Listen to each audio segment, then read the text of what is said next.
like I said, if you guys have any questions, you can do the raise your hand or just put something in the chat and I'll be monitoring that. So I'm going to let you take it away, Doc. Hey, so first of all, so you can see my slides. Is that what I heard already? They're up? Yes, sir. You are all set.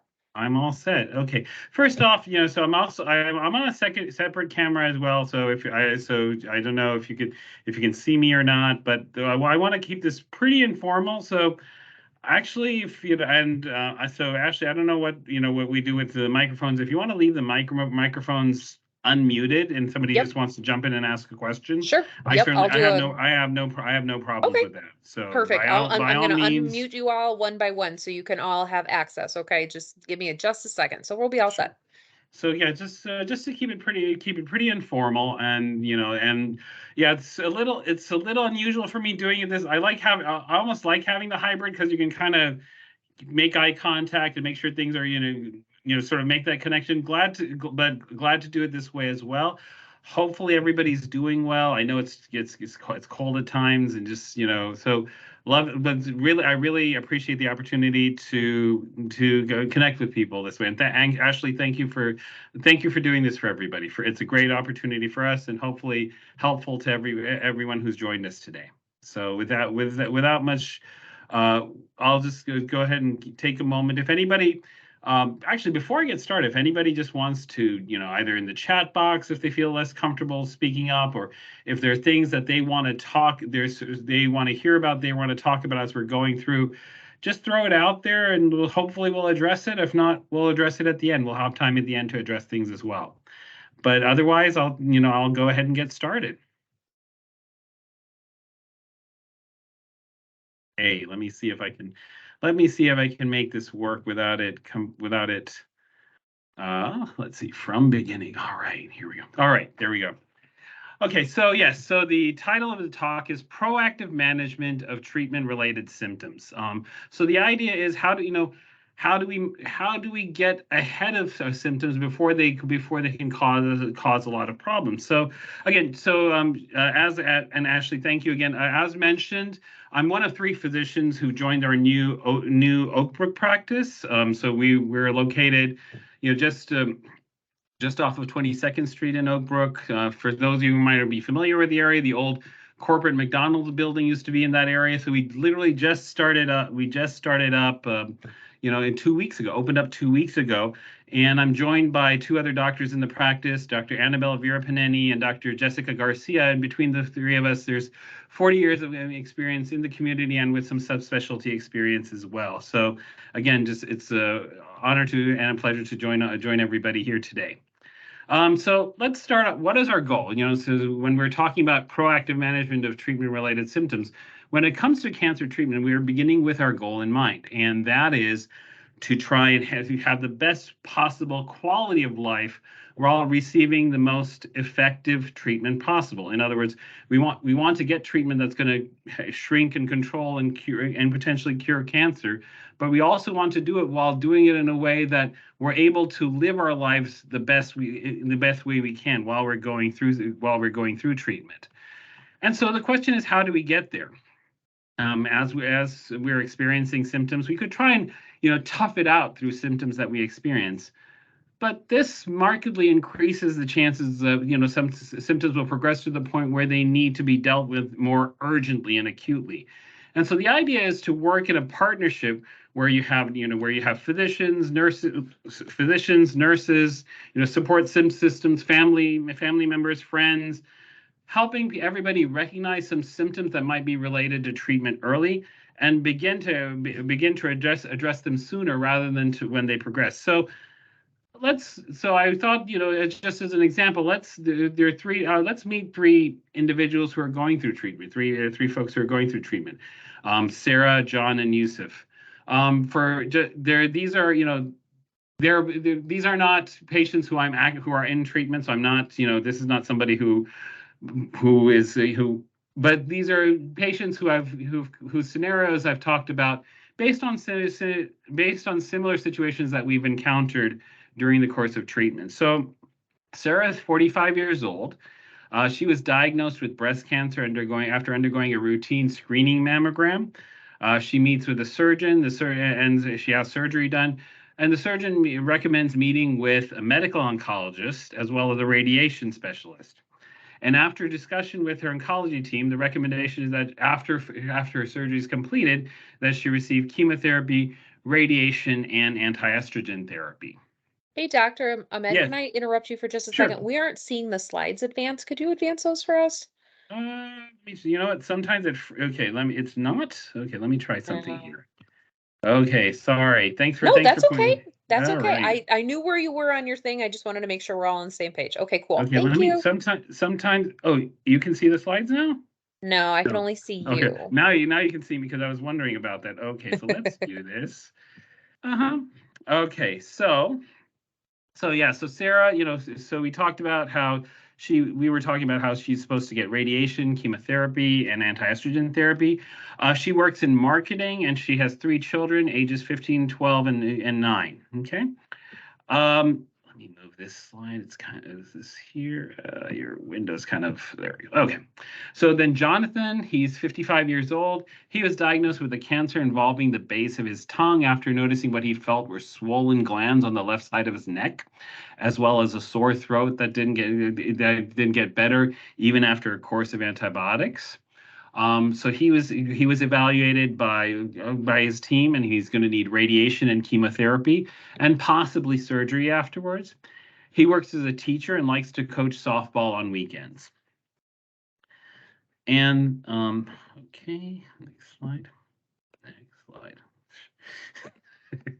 Okay, resume slideshow.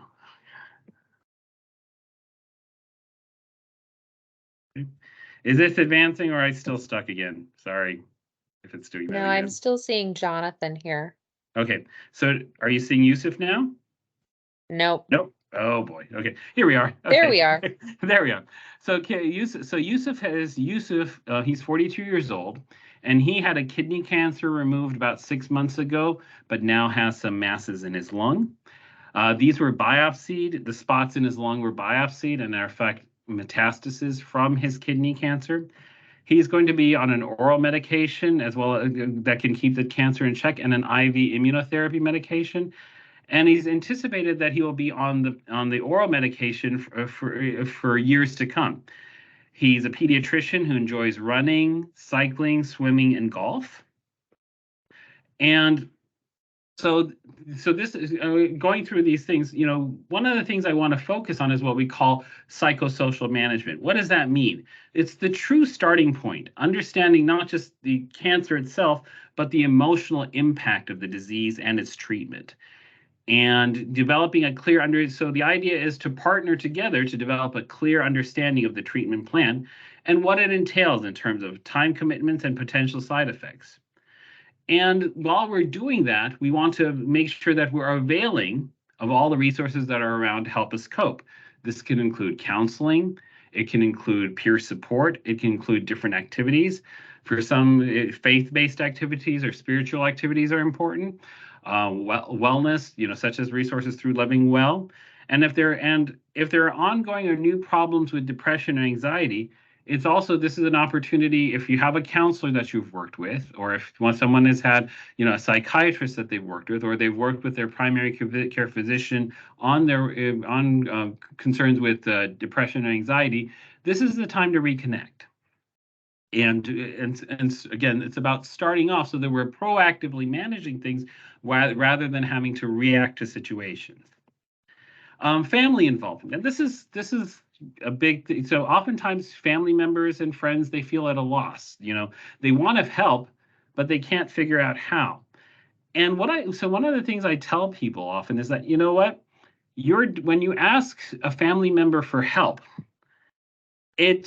you're actually you're helping them out as much as you help them, because if you give them a task to do, if you say, can you help me with this, it gives them a task to do. It gives them something to do to help, as opposed to, wondering what they can do to help and not being able to.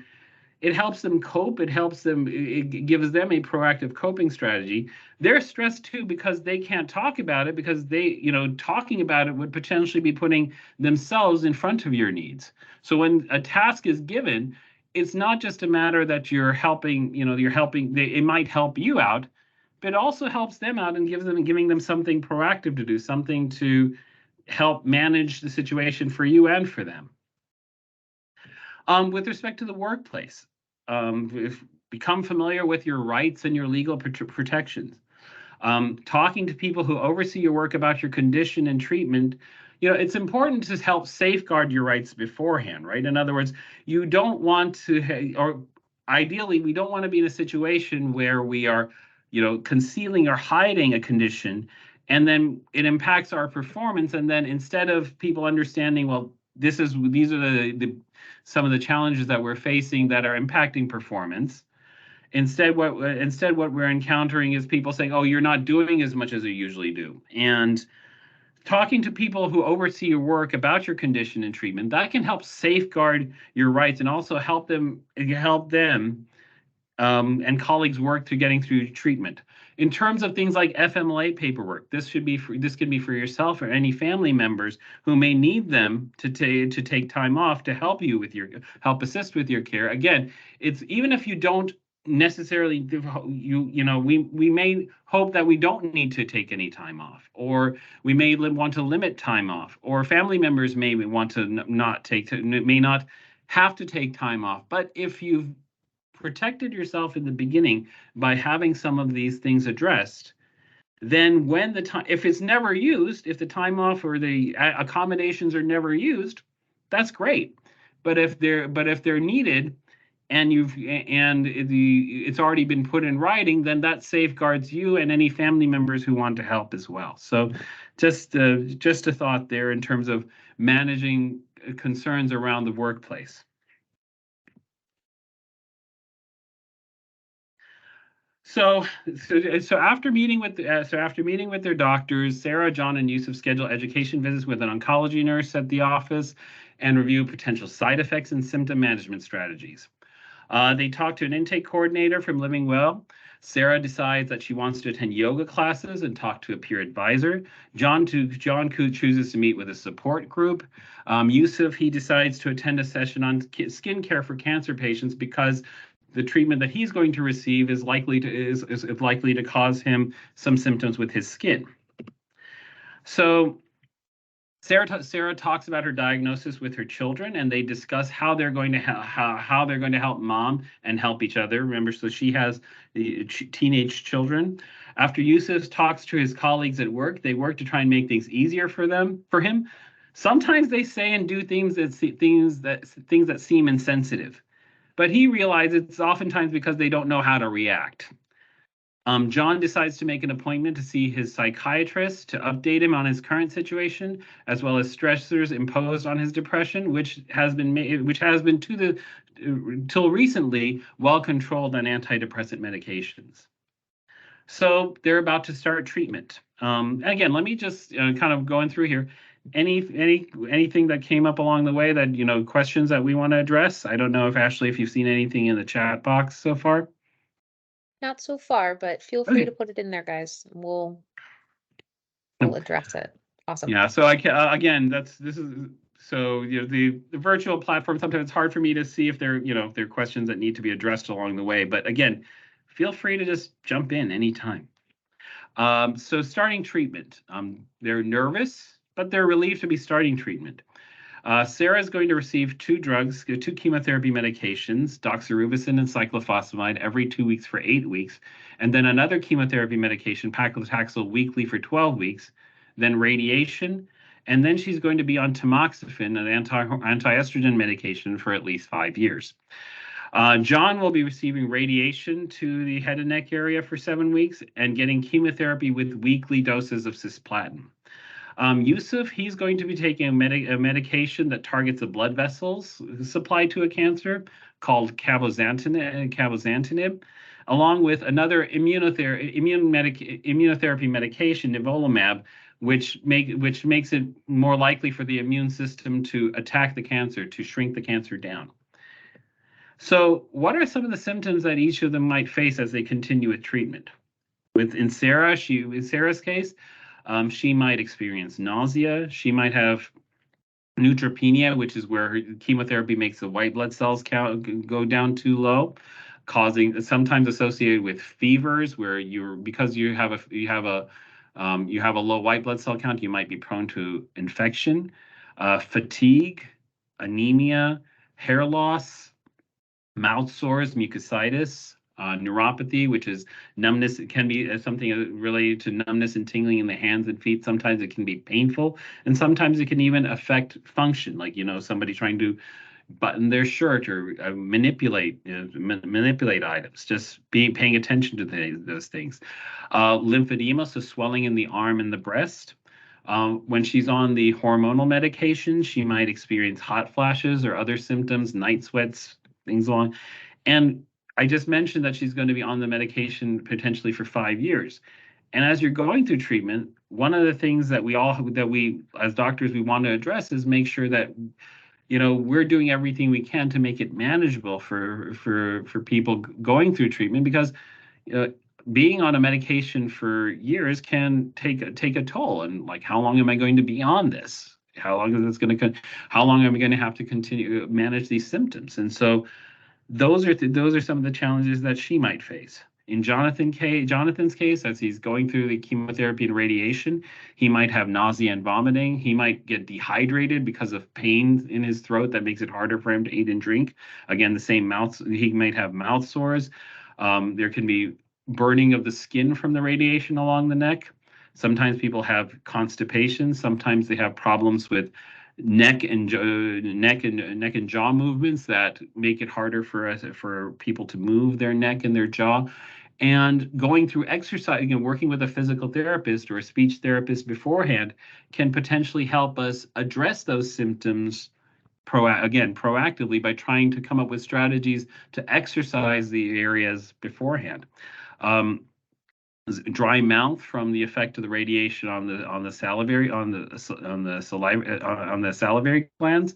Sometimes people can have problems with dysphagia, is where people have problems with swallowing. So it can be hard or painful to swallow. Sometimes people make mucus from the radiation that makes it harder to swallow.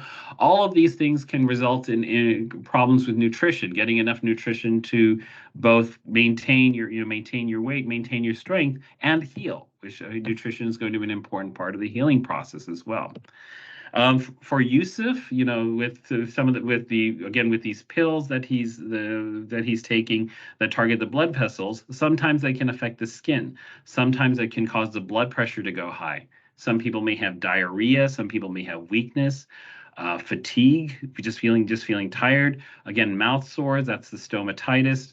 Changes in taste, and this again for a pill that somebody's going to be on for a long time, if their medication effect that is affecting the way that you taste food, that can be a major quality of life concern. And if it's affecting your nutrition, can also impact the effectiveness of treatment. So it's important for us to hear about these side effects and manage them beforehand, or manage them proactively, so as to make the treatment most effective by keeping function and quality of life as good as possible. And then we mentioned the IV immunotherapy medication he's going to get, and there could be some autoimmune side effects from that. So let's run through some scenarios with each of them. So in John is getting he's receiving treatment for a cancer involving his throat, his head and neck area. He's feeling what we call the base of his tongue. After day 3 of chemotherapy, he's been vomiting for the last 24 hours and unable to keep any fluids down. He tried taking the nausea pills prescribed to him for nausea this morning, but was not able to keep them down. He had not taken any anti-nausea medications until day 3. He had felt a little queasy, a little, the morning after chemotherapy, but not that sick. And he said, I'm not gonna take anything unless I absolutely need to. So he calls the office and is brought back in to receive IV fluids and IV anti-nausea medications, and his doctor has to decide whether to admit him to the hospital or not, depending on how he feels and how he responds. So, John worked with so looking at this particular scenario, So John worked with his team, his doctors, his nurses, other team members to remedy his symptoms. And ultimately, he was able, after getting the IV fluids, he was able to go home. But in just kind of to throw it out there, seeing what happened to him, and again, this is day 3 of his treatment, is there anything that anybody here would have done differently? And just again, feel free to, either to speak it out, shout it out if you feel like it, or type it in the chat box if you feel more comfortable with that. Whatever works for you.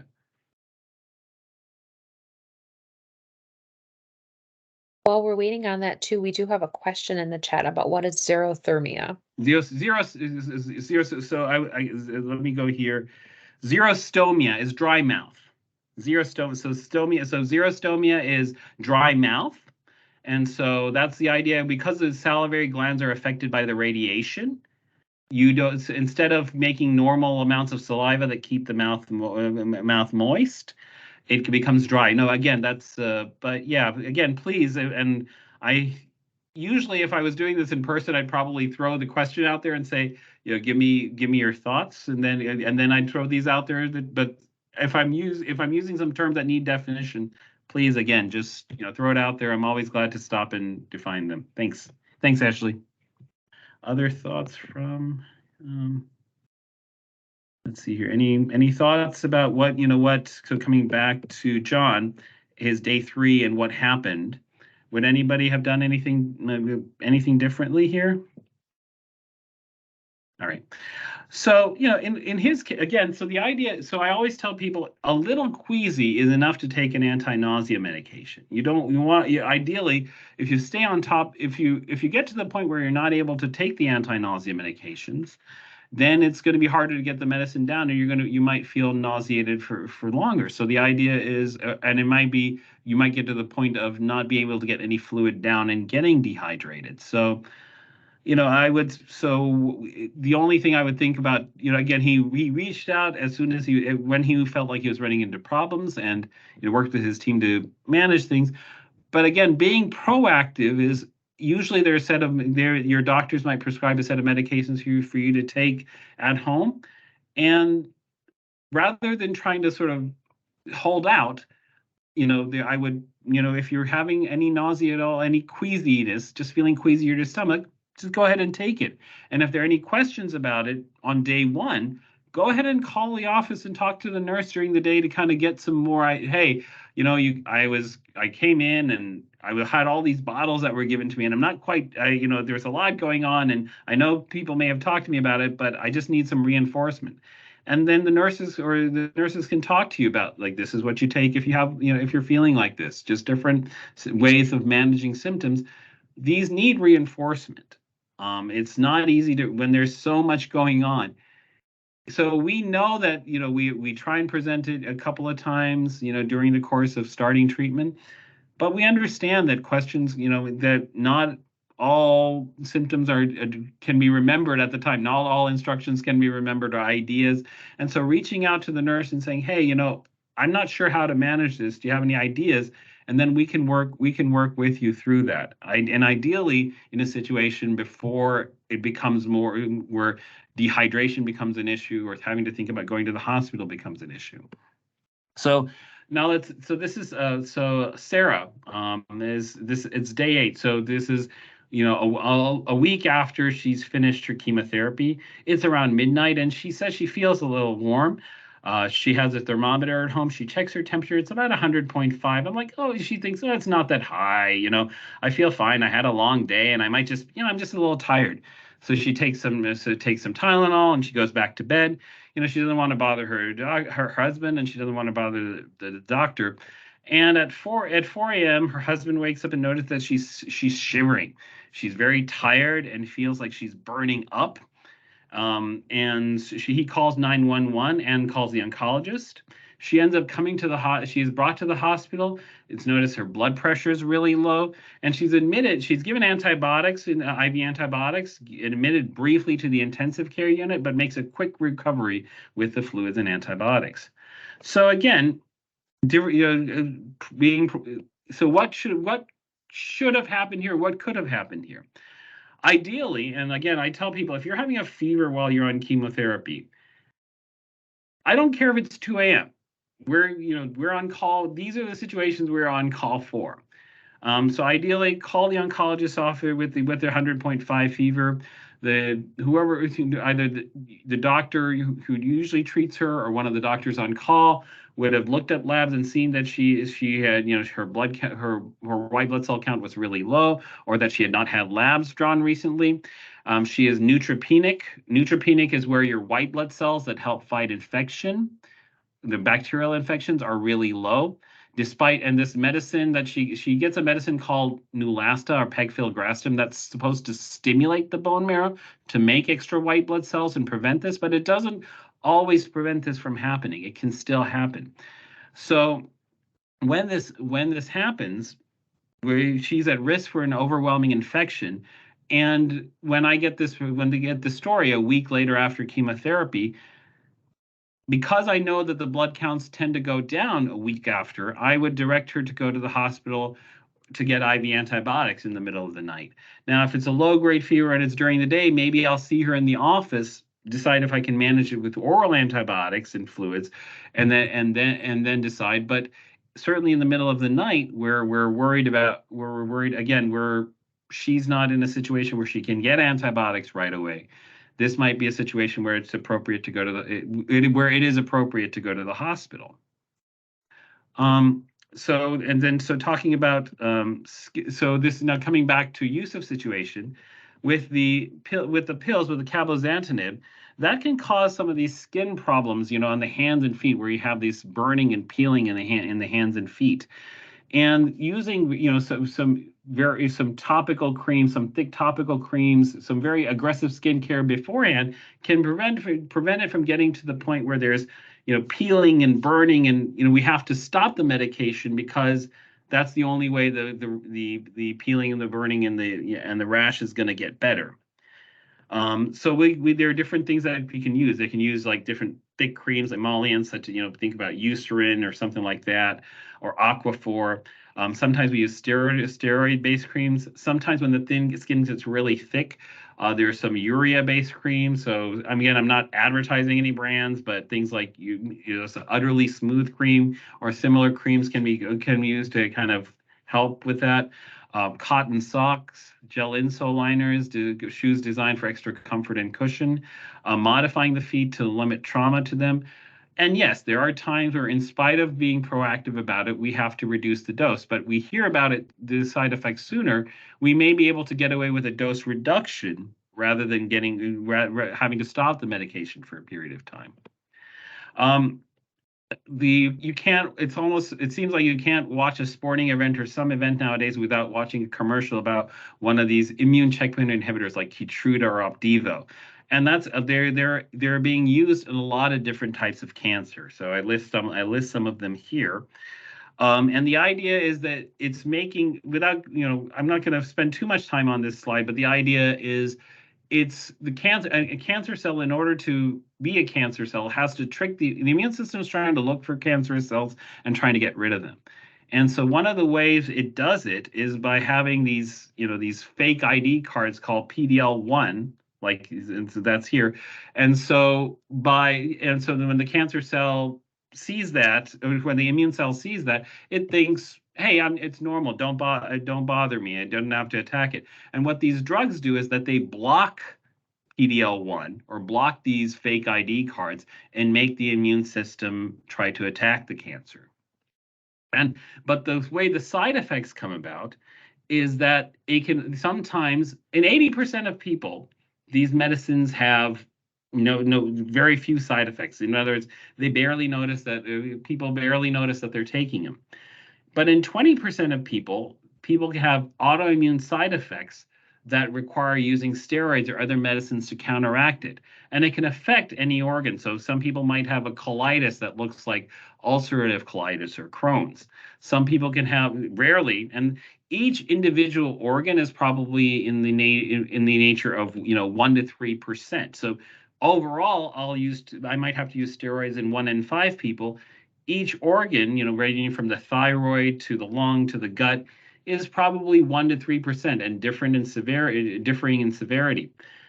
So what I tell people who are on these medications is because it can potentially affect any organ, even though each individual organ is rare, let me know about anything you are experiencing, and then I can look into and decide whether I think it's related to the treatment medication, and decide that, okay, can we manage this with, with over-the-counter, like something like Tylenol or something like that, or is this something more severe where I need to block the immune reaction by giving something as steroids?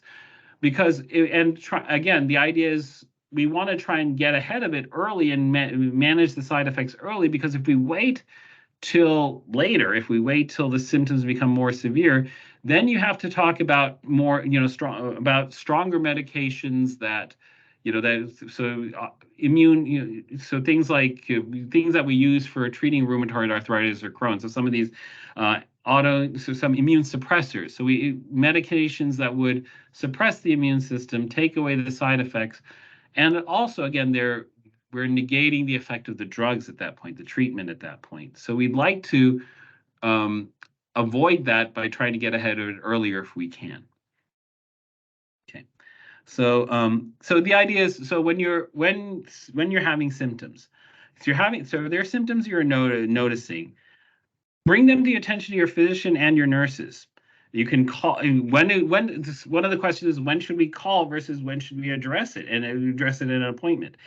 In general, early on, I would say, if it's now, so I guess let's deal with urgent symptoms. So chest pain, shortness of breath, a fever while you're on chemotherapy, that's something that's an emergency. Either call 911 and let your oncologist know on the way to the hospital. There may be some things which, okay, I'm having diarrhea that's uncontrolled, and I don't want to wait till the morning because I might get dehydrated by then. That's worth a call. That's not something that should wait till the morning. On the other hand, if you're noticing, you're feeling a little more tired, you're not sure, or you're having some loose stools, but you feel like you can breathe. There are some symptoms that you might be able to hold off until the next appointment.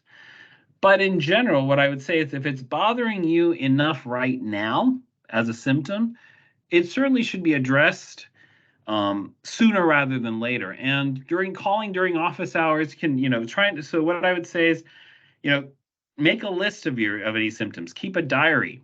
And if you have a symptom, try to obtain a specific plan on addressing the symptom, even if the plan is, we will monitor this.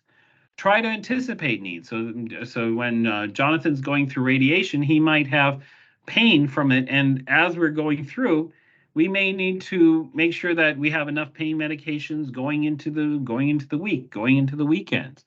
So we try to anticipate needs. And again, we should be working with people. Emergencies, so chest pain, shortness of breath, stroke, call 911.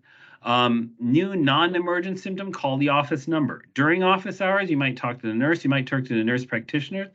There's sometimes a tendency, so when the nurse asks, why are we, the reason for a call, sometimes people feel like, well, if I just it's sort of like bypass, when you're in a phone tree, sometimes you would just want to get to the agent, so you'll hit 0 like 3 times hoping to, and sometimes people feel like, saying I just need to speak to the doctor is sort of a way of bypassing that. But I will tell you that if I know what the call is about, I can start addressing it sooner. So the reason why a nurse or even somebody answering the phone might try and get some additional information is so that we can address it and, decide what needs to be addressed right away versus, there may be questions that come up that can be addressed over the phone or can be addressed at a visit. And so understanding that helps us, communicate specific symptoms and concerns. There are times when, waiting till the next scheduled appointment is not appropriate. And so we may need an urgent appointment with the doctor, with the physician assistant or the nurse practitioner. But yes, keeping those lines of communication open, that's important. So after hours, there's a physician. So if you suppose, it's 2 a.m. and, there's a physician on call. They usually have access to your chart, but they may not be your physician. They may not know your case personally. So state who you are, who you usually see in the office, what's your diagnosis, and when was your last treatment. There are some symptoms that I get a call about. I may decide that they may need to be evaluated sooner rather than later. Some of them, like a fever in the middle of the night, might prompt an emergency room visit. I prefer not to have to be, I just like people don't want to go to the emergency room. I would prefer not to have to send people to the emergency room, but sometimes that's the right answer. Otherwise, there's some things that may be addressed in a next day office visit, for example. So it depends on the nature of it, but definitely if there are questions, calling ahead or calling with symptoms rather than waiting till they, that's part of the idea of this proactive management that helps us be, maintain that, maintain our treatment both with the best, effectiveness as well as the best quality of life. So just kind of finishing off where we started, again, our goal is the most effective treatment with the best functional outcome. We all want to live as long as we can, as well as we can. And by working together as a team, we can translate that goal into reality. So